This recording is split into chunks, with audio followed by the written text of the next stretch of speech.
Welcome to the Ally Effect with Allyson Blythe, authentically living life your way. We all contemplate making changes in our lives that would allow us to live more authentically, but it can be hard to take action. Allyson is here to educate, equip, and empower you with the tools you need to start authentically living life your way. Get ready to eradicate your limitations and destructive patterns as you take full responsibility for your own happiness. This show is not just talk. It is conversation for profound self-awareness, acceptance, and appreciation, the key elements to stepping into the power as the creator of your very best life. The Ally Effect with Allyson Blythe starts now.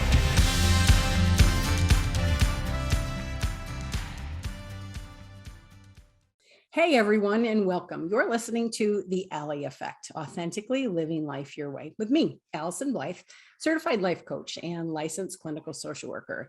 You can join me the first and third Thursday of every single month right here on Transformation Talk Radio as we dig deep into this concept of authenticity. It seems like it should be so simple. We wake up every single morning and we just show up. We get to show up fully as ourselves. And yet what we know is that it's so much more challenging than that. These patterns that invade, sometimes perfecting, performing, pleasing, these things that make it just so vulnerable to sometimes just simply be yourself. So this is where you can come, where we talk about authenticity and cover different topics, which we'll do today, cover yet one more topic, offering actual tools, tips, and resources to educate, equip, and empower you in authentically living life your way. So stay with me as we dig into another topic, because this is where you can come to transform through practical tools and some real talk. Today, I am incredibly excited about what we're going to cover, and we do have an awful lot to talk about. We're going to address a topic that's incredibly near and dear to my heart, something that I have lived and breathed truly my whole life. But last time we were together, I talked to you about the issue of being an empath, which is much different than the reality of just having the emotion of empathy.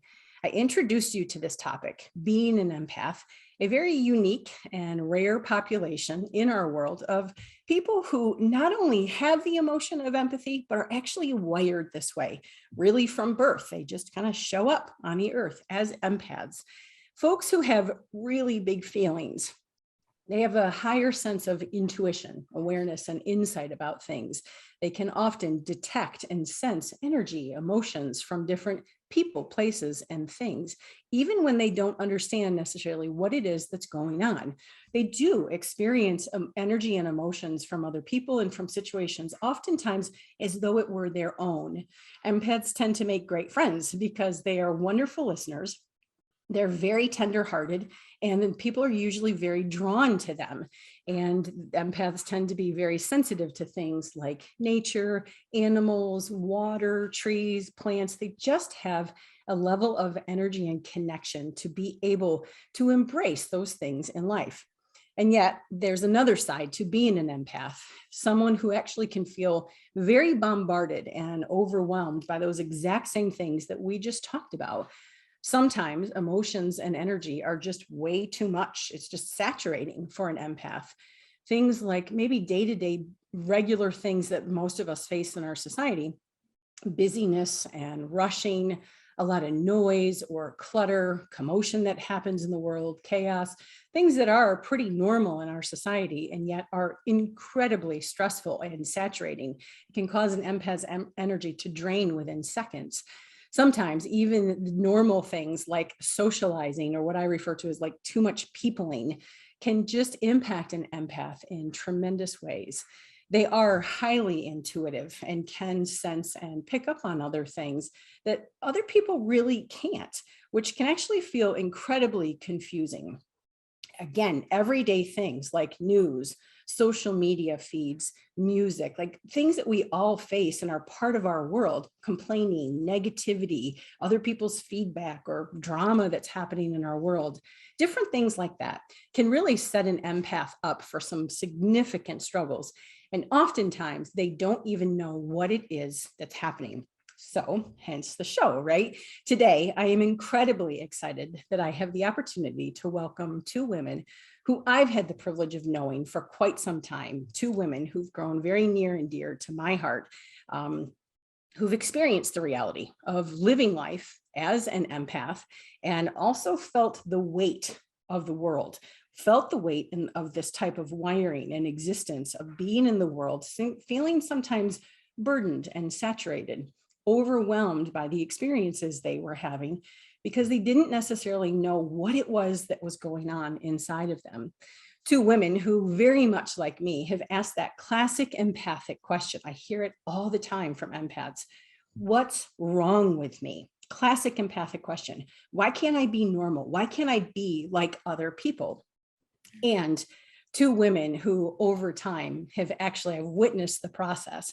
Two women who over the course of time have actually embraced this role and done the work as empowered empaths and learned to embrace their giftedness in the ways that they are wired in this world, coming into their full understanding. As I said, I've watched it as they embrace their strengths and come to a place where they can understand who and how they are in this world and why the world needs them so desperately. So today, I want to introduce you to two incredible women, both Carrie and Kimmy. Ladies, welcome to the show. Thank you. So this is a different format for us. We usually meet in a different way, and we've had some conversation. I want to dive into the topic about being an empath, but yet I also want to do a little bit of an icebreaker and a little bit of behind the scenes. As empaths, what was it like to even be asked an opportunity to kind of be on display, talk about yourself, do something that like is outside of the norm? What was that like for each of you, just to be asked to come on today? Well, I remember my first thought was, I don't know if I can do this because I might get too anxious. And I remember asking you, telling you, I'm really honored and I really want to do it, but I need time to process. Yeah. And when I think about that now, I'm actually proud of myself for doing that, because I think before becoming empowered, I would have just been like, what does Allyson want me to do? What should I do? And this time I was like, you know what? It's an opportunity, but I want to make sure it's in alignment with my highest and best interest and that I'm authentically supposed to do this. So I was actually able to use some of the things that I've learned through you and just the process of learning more about being an empath to apply it to whether I was going to do this or not. So fantastic. So kind of that idea, that's that performance mode I talked about. Upon being asked, it's almost like, oh, what's expected of me? Because empaths often have radars that are tuned outward, right? And then this idea of, is this going to be too much for me? But you were able to kind of check that a little bit, turn the radar more inward to say, wait a minute, do I want to do this? Can I do this? Is this in my highest and best? And then able to offer your answer. Exactly. Cool. Very cool. Okay, Kimmy, how about for you? I think the same thing. There was definitely some nerves that were involved, for sure. But for me, I think it was a little different. I was more worried about how others, if they listen to if and when they listen to the podcast, how they're going to respond. I always feel awkward being an empath anyway. I feel like I'm always on the outside. So I think I was just very nervous. People are going to know who I am, but saying that, that's kind of like the unhealthy part of me. The healthy part is, yes, it is who I am. So being able to offer this to say, this is who I am, and these are the tools that I've learned. So there's some uncertainty and a little nervous, but then also just realizing that it's going to be a gift to share. Yeah, very good. And quite frankly, no matter how many of these I do, I feel all of that every single time, right? So the normalcy, and I think that's the power of talking about some of this stuff in such an authentic way, is just go, this scared the bejeepers out of me. What was it like for you? And just being able to kind of talk about the patterns, whether they're normal, typical human being patterns, or whether they're things that empaths tend to be more plagued by, but just this nervousness and angst about what the right thing is, or what will other people think? What do other people need? Yeah, very cool. All right, you ready to dive into some other questions? Yeah. All right. When did you first hear the term? So empath, we've done a lot of work about being this way, understanding what it is. And when did you first kind of hear the term, and what was it like learning that it was actually a thing? I feel like I first learned it through our conversations, Allyson. So I thank you for that. My whole life, I've been trying to figure out what was wrong with me and why I felt so different. And so I had identified, oh, I'm an introvert and that's okay. And I had identified eventually I'm a highly sensitive person and accepted that and that's okay. But there was still a piece missing. So I feel like when you introduced me to just the idea of being an empath, it kind of brought everything full circle for me. And there was definitely a sense of curiosity about it. And then also just relief that kind of explained that there wasn't necessarily anything wrong with me, but that there was something right with me. I just needed to learn about that, learn more about it. It's a beautiful phrase. There's actually something very right with me. Yeah. It's kind of like I've watched each of you, and I've gone through this process myself about being able to like put the pieces together. And you put some together in terms of like introversion and then highly sensitive. And then here comes this big center puzzle piece of actually being an empath. And you're like, I can see the picture now. Exactly. Okay, cool. Kimmy? Yeah, and I think I would say the same thing. I definitely feel like you opened my eyes to the word also. I think I've said to you multiple times, what is wrong with me? What is wrong with me? Why am I so different? I know I have said that countless times in your office, and I have so many pieces to my story, and they all, I feel like, just come back to that, just the big feelings, the overwhelming feelings, and being able to identify that. I think I did explore a little bit on my own before, but there's never anything that could concrete point to what it was. And when you said the word, it almost just felt like a relief because it made sense. I didn't feel weird or different. You know, it, like you said, it's not, I don't know, it's a gift, and realizing that I wasn't just weird and sensitive. So I think you offered that to me also for the first time. Yeah. It's typical for empaths to get labels, sometimes literally like even diagnosis, like mental health labels or just all different kinds of things. We see things through different lenses. Well, like Carrie said, kind of introversion, what's wrong with me, defect type stuff. And when we start to realize, like, wait a minute, none of that, that's not the lens of who I am and how I am. It's really, I mean, that is part of where the word empowered comes in, because you start to see yourself so much more clearly, and you get out from underneath this cloak of dysfunction and diagnosis and kind of wrongness, and start to step into the reality of like, this is actually kind of cool. Like I am capable of a lot of different things. So you're introduced to it. You're starting to understand it. Let's step back a little bit into the world before that. And you've talked a little bit, this classic empathic question, what is it that's wrong with me? What was life like when you were maybe when you were growing up, or you had different experiences, maybe you were getting jobs or going to school, whatever it might be, before you came to terms with what this identity really is. It's part of why I wrote the book Misunderstood, because many of us spend much time in our life, many seasons, feeling like misunderstanding ourselves, but also feeling very misunderstood. What was it like for you growing up and experiencing things before you understood that identity as an empath? For me, there just was an intensity to life. There was definitely a lot of overwhelm, a lot of big emotions, a lot of hearing you're too sensitive. And that for me led to a lot of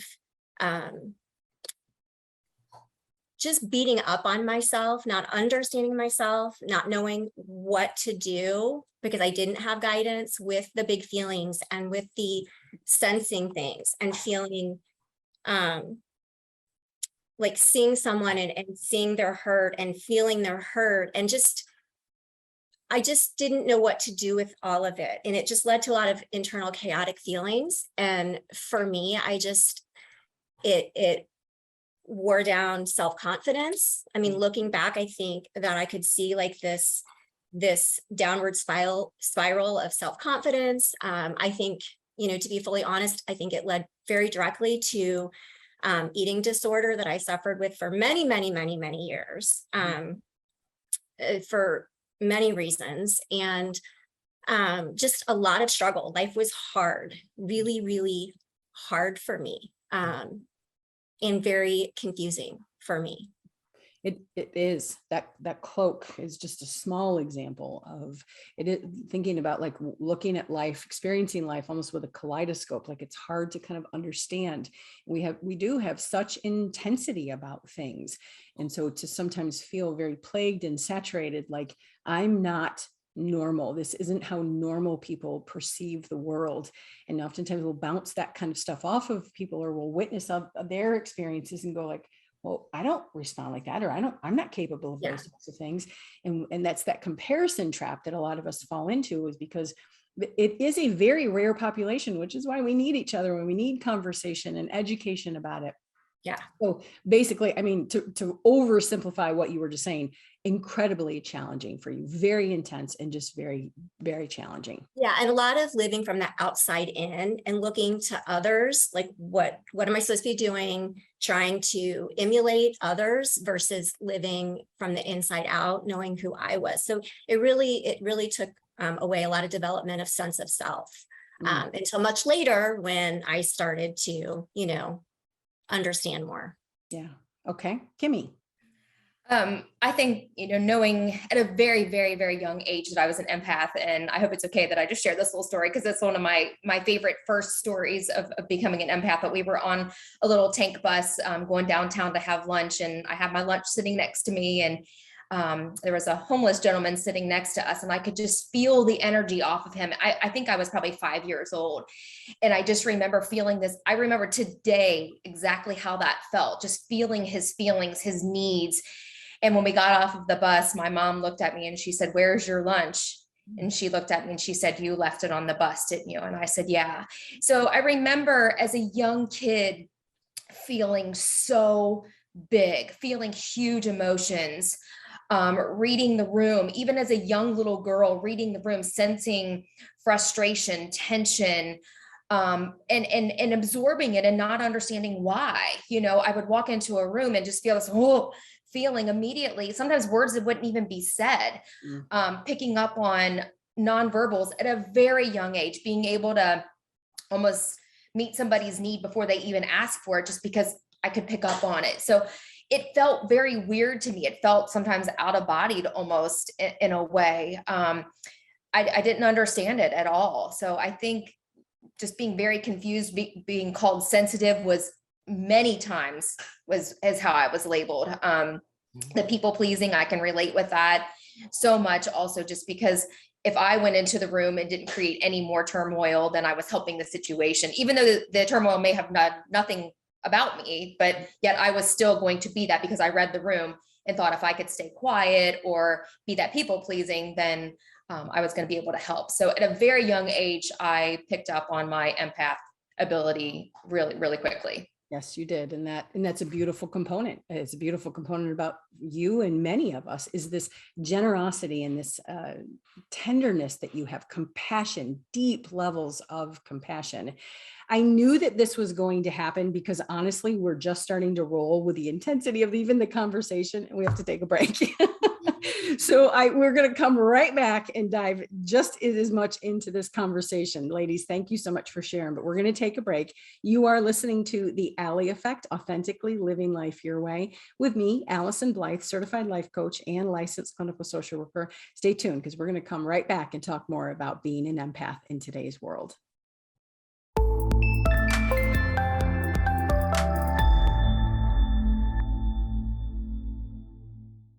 So you're back listening to The Ally Effect, Authentically Living Life Your Way, with me, Allyson Blythe, certified life coach and licensed clinical social worker. Conversation about digging deep into this idea of authenticity and offering you tools, tips, and techniques to educate, equip, and empower you in authentically living life your way. I want to make sure you know how to be in touch with me if you need to be. We're having some great conversation today. So if you're intrigued or you're really not sure, maybe you've asked that classic empathic question, what's wrong with me? I want to know, I want to make sure you have ways to be in touch. I have a landline still, 859-341-7773. You can be in touch with me and send me an email at any point in time at AllysonBlythe@live.com. And if you're curious and just want to put a little bit of feeler out there, check out my website, AllysonBlythe.com. And social media is always a phenomenal way to get a boost, positivity, information, whatever it is. And you can catch me there at Allyson Blythe Life Coach. Today, I have the privilege of having two women very, very near and dear to my heart, Kimmy and Carrie, who were sharing about their experience before and after, kind of this critical piece of information about being empaths in today's day and age, and what that was like before life, knowing what it is that was kind of wrong with them is how they saw it. And then kind of after the fact of being able to understand a lens of like who they really are. So as we started to introduce this idea of empath, we did this individually when we were each working with each other. You started to kind of embrace it.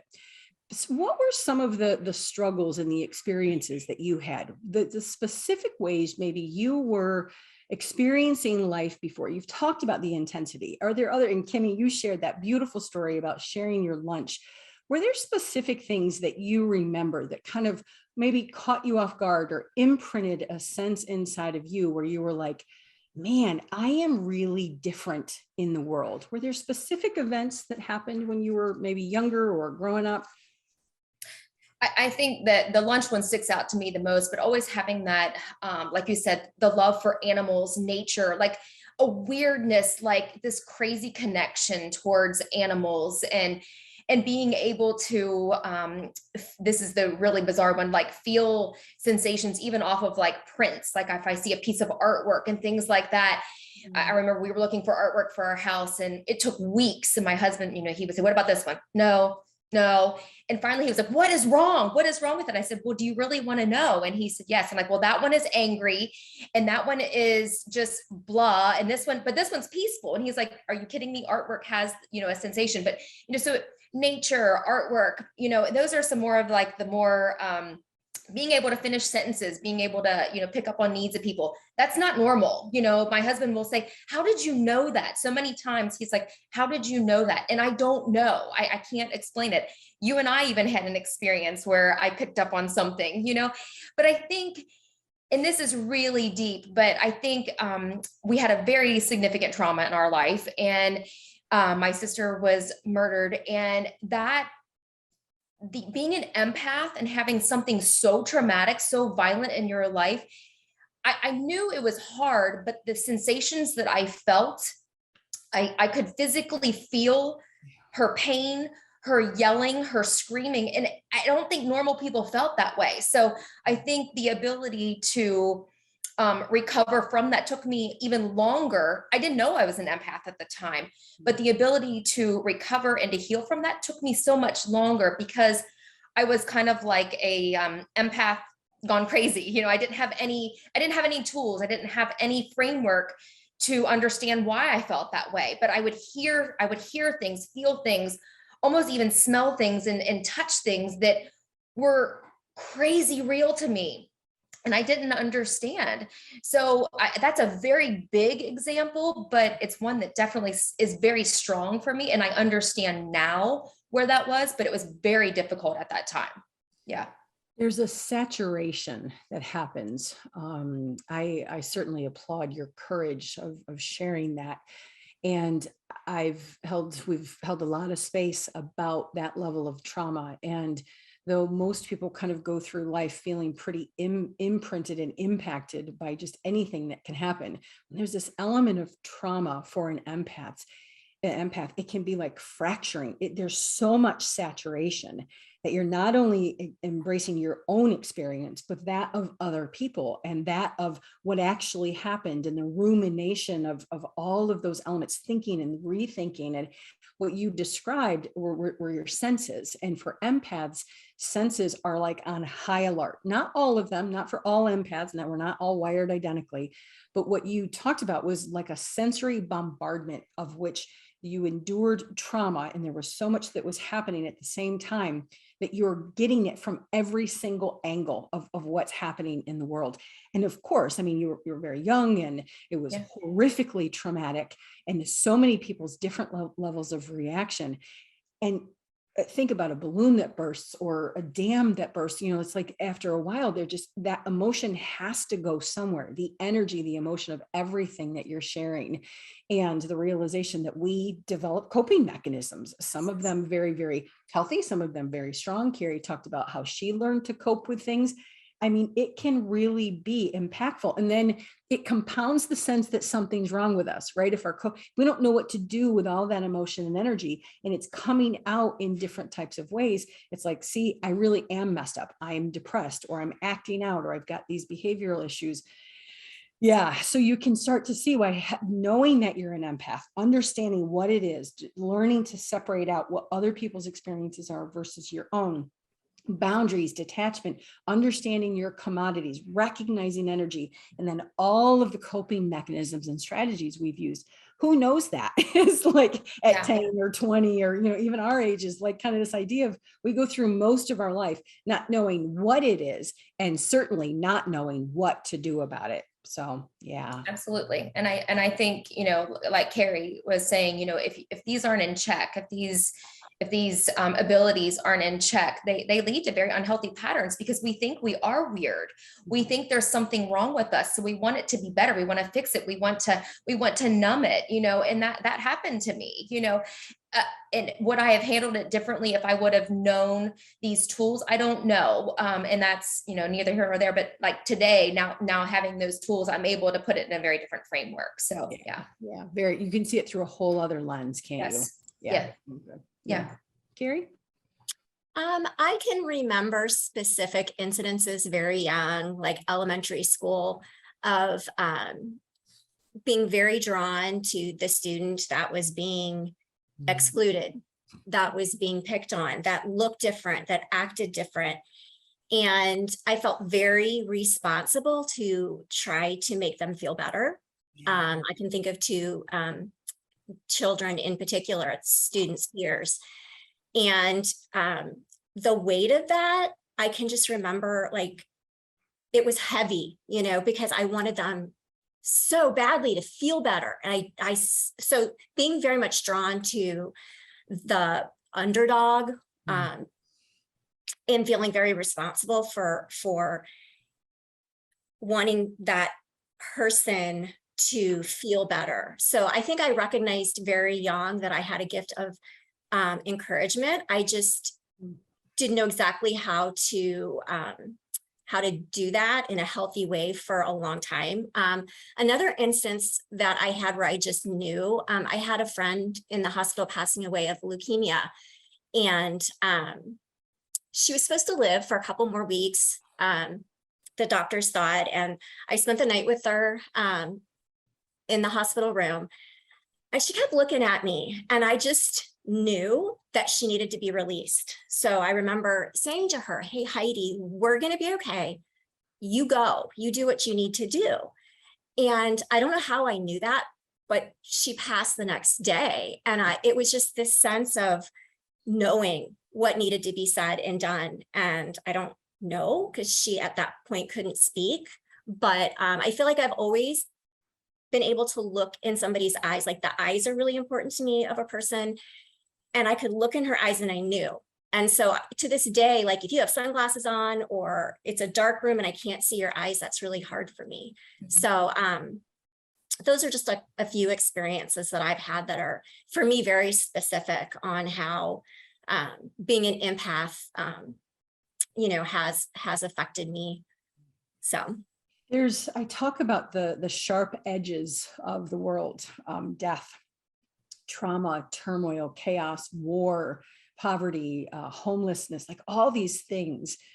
And empaths are some of the most necessary humans in order to, whether it's releasing a friend or leaving a lunch or holding space or holding a door, it doesn't matter, right? Or if it's carrying them through, literally carrying someone through something. There are such beautiful edges. And when we don't have the tools to be able, again, the knowing and the tools to be able to manage some of it, it becomes plaguing to us.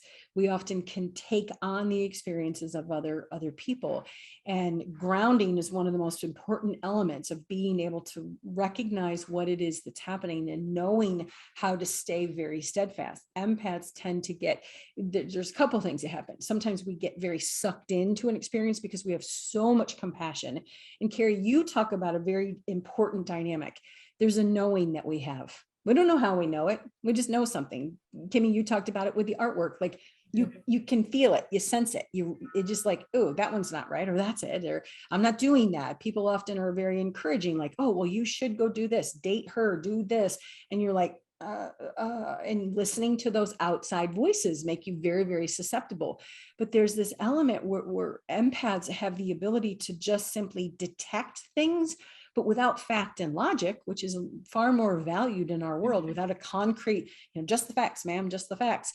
We get dismissed or overlooked. How often have we had these insights, impulse, intuition that just, it's like a gentle knock at the door. It's like, intuition is very subtle. It's very discreet. And when we have all of this stuff, especially being riddled a very disempowered or maybe even dysregulated empath, it's so easy to like, oh, there I go again. I'm crazy, or that's nothing. Why do I always have those crazy thoughts? And we have patterns of like dismissing ourselves. And you each have shared beautiful elements of like, no, I got this nudge and I just acted upon it. And developing the relationship with the intuition, I think, is a beautiful element for empaths to know. It's like a muscle, right? It's like being able to be like, yeah, intuition, guidance, and gut. So this was not, we talked about some things like, what do we want to talk about? Where are we going to go? I'm wondering if we can have a conversation a little bit about intuition. What do you know? Like what's going on with your gut? How do you know when something is intuitively based versus maybe just, how have you developed a relationship with your intuition? I know I'm probably throwing you off track, which is not always easy for an empath. Well, I think one thing that we've talked about is just asking yourself, is this in your highest and best interest, or is this in the highest and best interest of the situation, the person, yourself?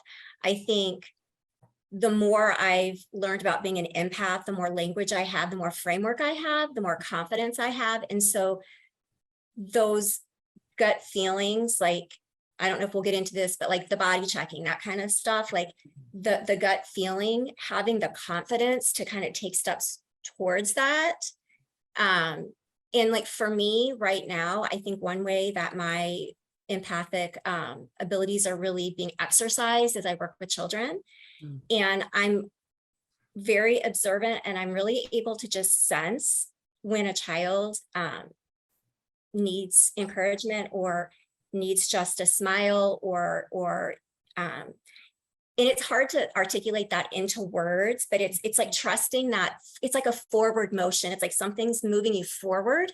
Yeah. And before I would question it, I get in my head and I try to put logic to it, and I would dismiss myself because I'm different and weird and flawed and broken. And now it's just like that thing that's pulling me forward. It's going with that and flowing with that, even if it's little steps at a time versus stopping myself. Yeah. What I'm hearing, and here's how intuition speaks, right? The word I just felt and heard and even saw in my head was the word trust. That it seems as though you've developed a level of trust with your intuition, which obviously is you, it's spirit, however you identify that. But you've learned to like, oh, that's a sign. And that lean forward is a lean into this, like, come this way, come this way. And how often, because of that sense of knowing, we are guided and directed in certain types of ways. But again, that flawed lens of what's wrong with me. I mean, if we didn't trust someone on the outside, I'm like, I'm not doing that with them. I'm not giving that like, I'm not listening to them. And then when that is our view of ourselves, we don't listen. We don't have this level of trust and intimacy, that knowing that we can absolutely not only act in our best guidance, but we know it and we've got this and we can handle it. Someone who you deeply trust and have proven time and time again that they're reliable and trustworthy. That's some of the beauty of what I've witnessed for each of you, and have certainly developed for myself, is this idea that those whispers of the heart, nudges, intuition, gut, coincidence, whatever you want to call it, those are ways that the intuition is really kind of saying, hey, we want you to take action. We want you to do this. We don't want you to do this. And developing a level of trust and safety that you can actually really handle that. And you are trustworthy to listen to. Yes.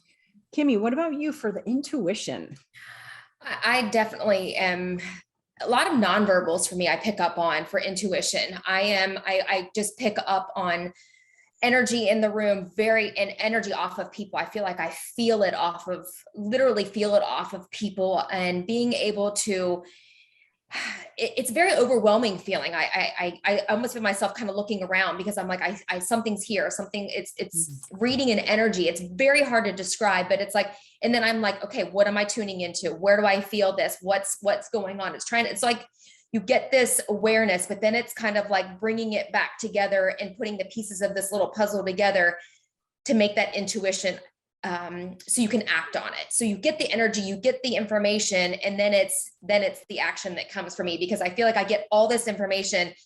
And then, like you were saying, I almost feel like it's this energy that goes through and then propels me forward. Like you said, that's the one that sends me forward, sends me to do the action, to act on, that feeling but mine a lot of times is checking in on my kids. We have one that lives in Louisville. Even though I'm not with him, I get that energy, something's wrong. And he's in Louisville. I haven't talked to him. I haven't seen him, but yet I get that vibe. I need to reach out and call, or even just that friend, I get that nudge.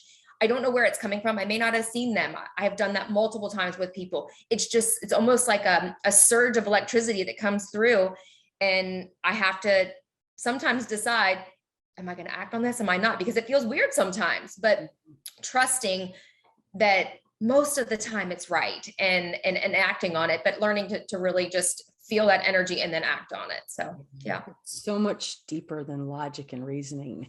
Yeah. And it doesn't necessarily come, and sometimes we can't see the immediate, which has honestly messed me up. It's like, I wish it was this immediate thing, like, oh, I'm going to do this, and ta-da, it's not always that. What I see is that the intuition kind of nudges us along the way.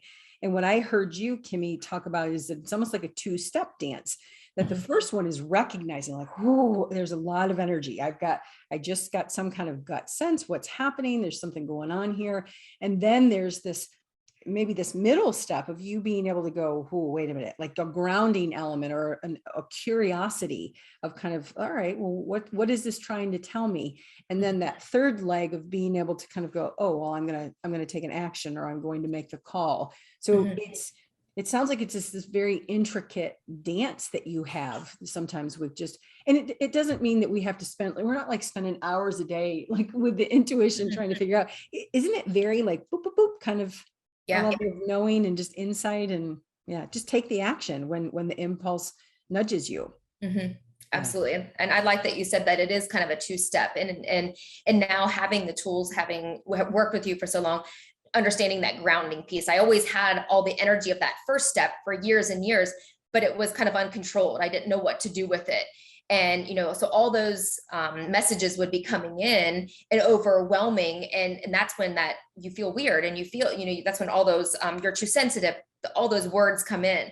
But now understanding the grounding piece of it, I think that's what's really allowed me to take more steps forward and to take more action, because I'm able to really check in with the awareness and with the grounding piece of it, for sure. Yeah, it's beautiful. And the piece that comes when you actually follow through with your intuitive nudges versus resist them, I mean, that's just an amazing feeling, to just not be in that internal struggle, but just to take that step forward, to follow your intuition, and then just let the process be the process, there's just a piece that comes with that. I think that's beautiful, because it's really the way that we're meant to go. And so there's a natural ease and reward that just feels right. It's like putting on something that fits really, really well, or it's beneficial to you. It feels like the right fit, and you move along, and I think we're being guided. And so when we do those types of things, I think it's just those nudges. It's like, good job. It's like getting the A+. It just feels right to do.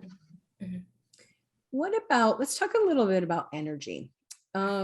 we have, and I think this is one of the most key dynamics for empaths, is because most of us can be like, whoa, what was that? Or that's weird. And most people have kind of had the experience where maybe they walk into a room and they're like, ugh, they get a sense, or maybe you've met someone, excuse me, who you like just don't even like right out of the gate, or the opposite. Like, I love that person. I want to know more about them. Like, energy, everything is energy. Words are energy, pens, interaction, people, places, everything. Kimmy, you talked about artwork, or kind of knowing creatures are energy.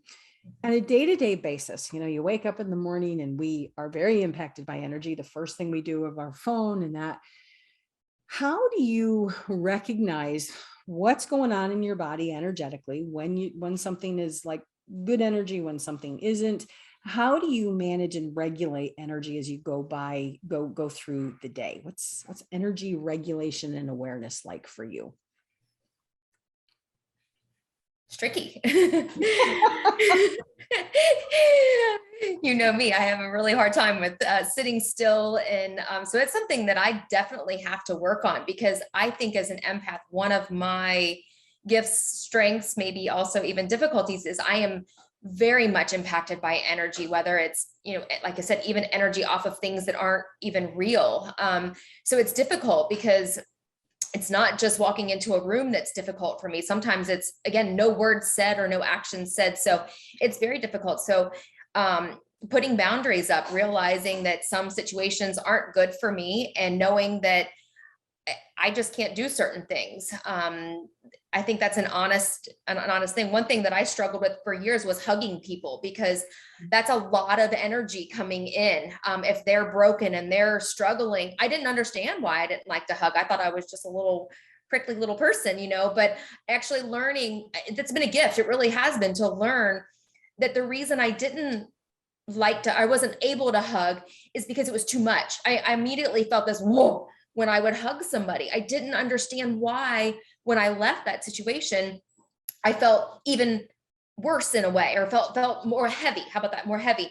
But learning now kind of how to put a little bit of like white light or space between us as I do that. And really almost even using words like, I honor your pain. I'm here to walk in your pain. I've had to use words like self-talk almost to give the energy back to them. It actually has, to be honest, I was like, I'm not sure about this. I am not sure. And it really has been so helpful. I'm not kidding. And it's funny, we have a little small group, and I've been hugging, and our group is just applauding me that I'm learning how to hug. But I'm glad I've learned that that's part of energy though. So, and then you've taught me a lot about slowing down, going into nature. And that's been a huge thing for me. I feed off of the energy in nature, and I actually feel rested in nature. That energy from the trees, from the pavement, from the leaves, from the little tiny things that you see has been refreshing, restoring for me. So learning when I am overwhelmed with energy, what kind of energy do I need, and going to that energy source, if that kind of makes sense. And that's been a huge gift to me. I can't tell you, because I don't slow down. Everybody will tell you I'm always a go, go, go. So it's really hard to just go and walk, not run, not be energetic, to just simply walk and be. But the energy that I have felt from nature in the past probably 6 months has been one of the best gifts also that I've learned as being an empath. I love it. And I just got an image, and that's why I love doing this work, because you learn from me, I learn from you. It's just such powerful stuff for us to be able to get perspective. But I almost imagine like shelves in a store, like being able to energetically select what's in your best interest, and knowing when rest or play, laughter, high activity, no activity, conversation, no conversation. Like we educate people in terms of like eating what's right for their body, or even sometimes movement, this type of exercise versus that type of exercise, this type of insurance policy versus, but how often are we really selective and conscious of like, what energy is in my best interest? What costs me too much and sucks and drains my energy? What is it that fills my energy? And is this something that's healthy and appropriate and really nourishing to me? I think it's beautiful to be able to put us in charge of selecting and knowing like, this is really what I need in these not what's wrong with me. What do I need in these circumstances? And how can I best hold space with people by actually remaining, we talked about leaning forward with intuition. I think my dryer's going off. Sorry about that. Speaking of authenticity, but also kind of like, how can I lean back in situations where it is too intense? Because it can be so flooding and drowning. How do I learn to energetically still be present with someone, but also lean back? These are all of the things that we talk about, but like not a lot of people are really educated or informed about why do I feel, I just had lunch with someone I really loved and I like need to go take a nap, or feel so depressed. I'm so irritable right now. What's just happened? I'm crazy. No, you've just been affected by energy. What is it that you need now to best take care of yourself? Beautiful.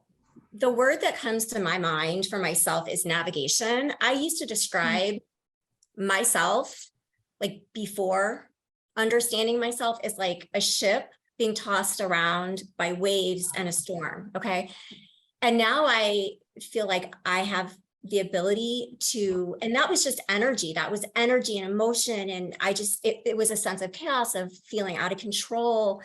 And now I feel like I have the ability more to navigate the energy, and things that really help me is just the breath, breathing. And also I'm very visual. So I also, like right now I have a candle going. So that's my visual, like, so I things that I can find that are very calming or centering or rooting, that are visual for me. That's really, really helpful.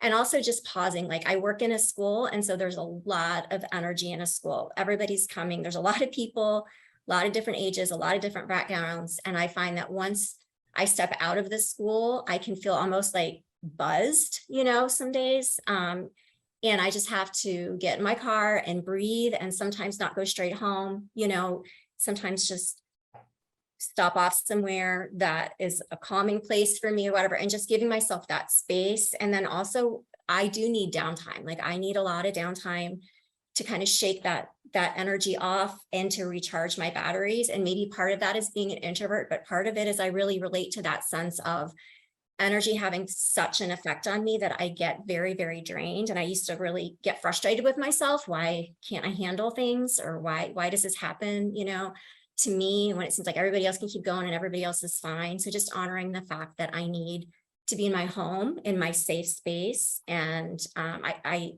need to kind of recharge my batteries and just protect. Sometimes I have to visualize like a light or a bubble around myself for that boundary, so. Yeah, you talk about some beautiful techniques, whether it's grounding or whether it's visualization, kind of meditation and reflection. I think that those are the types of things to recognize. I got images too, that sometimes energy can be so full, like we talked about something bursting. There can be so much energy that creates that buzz and that vigilance, and it's a lot of intensity that can happen. But also the idea that if you think about like a gas tank, it's like whoop, just draining.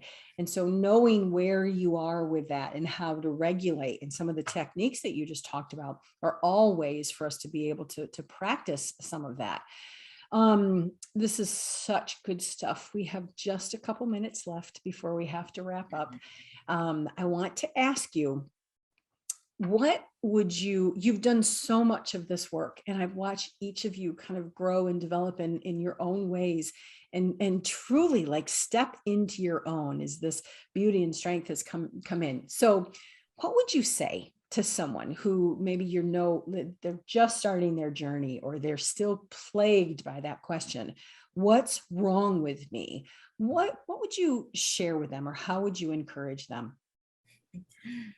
For me, something that has stuck with me is author and speaker Glennon Doyle likened this way of being in the world to being a canary in the mine. So miners would take a canary back in the day into the mine because they were so sensitive that they could pick up on, in that case, toxins.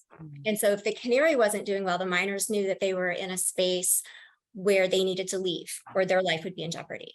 So there's value to that. So I think what I would say is there's value to being an empath. I I embrace the fact that I'm a canary now, that I'm very sensitive and I can pick up on things, and that you have to value it in yourself first and foremost, and just to see it as a gift and not as a flaw.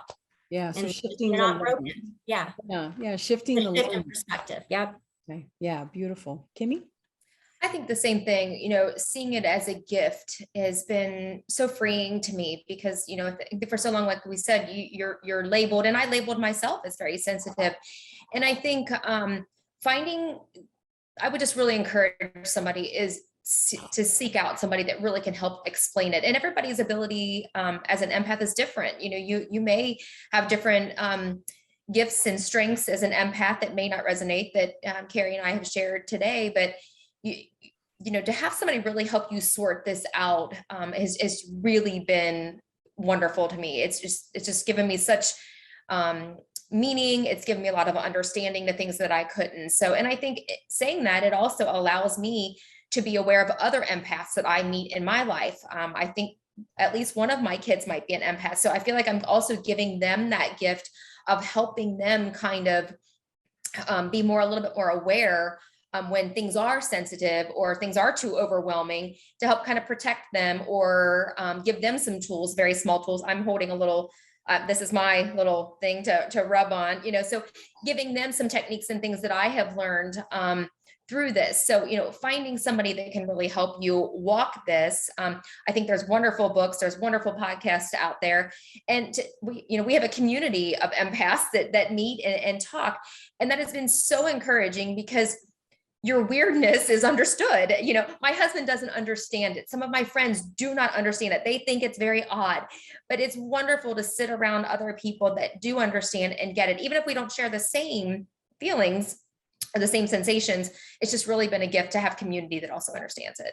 Yeah, there's a sense of aloneness being, different from other people or experiencing the world in this way, having conversation with people who get it. And it doesn't have, none of us are exact, identical, but being able to just have space with people who really do understand and recognize like, oh yeah, we nod the heads and go, yeah, I know for sure. I can relate to that. And I think that's what we've found in our work together. And I think that's part of why my passion is so strong. Like, come on, let's keep talking. Let's keep meeting. I'm working on the book. I'm working on certainly this avenue for getting the word out there. It's important to me because I think that there is so much plagued mentality and spirit for most people in today's day and age, but definitely for empaths. It can be very heavy. It can be very intense and very, very dark. And our goal in this work, whether it's sharing things like this or smiling, whatever it might be, there can be very big and can be very small, is shining light and offering hope and inspiration that there's an element here where like, hold on a minute, we are in this together. We do get it. There is absolutely nothing wrong.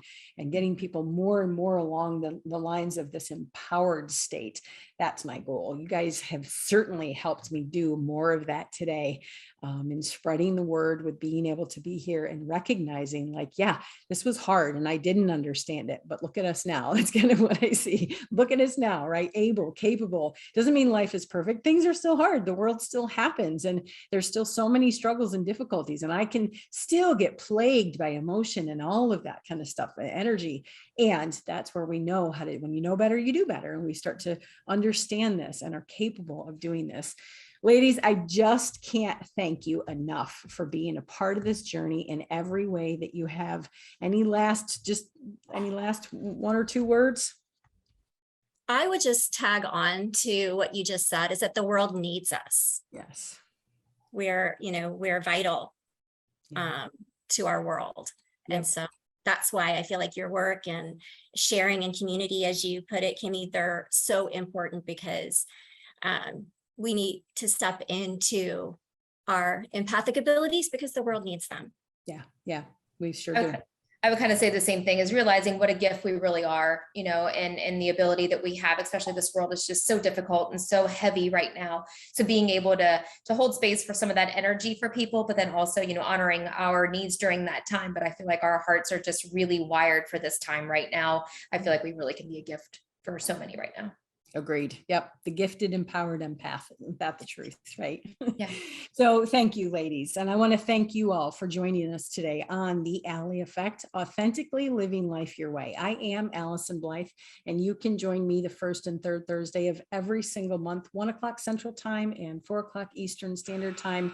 And the next time on the Ally Effect, we're going to dive into probably another topic, helping address another layer of authenticity where you can become educated, equipped, and empowered to also be gifted and strengthened in this world.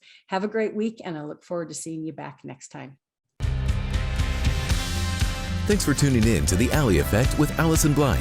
The moment you decide to take control of your own well-being, you start the journey of authenticity. Tune in next time for more empowering conversations and practical tools to help you shed your fear, worry, comparison, and less than beliefs. Stick with us as you step into the driver's seat and head off onto the road of success and happiness. Your best life awaits.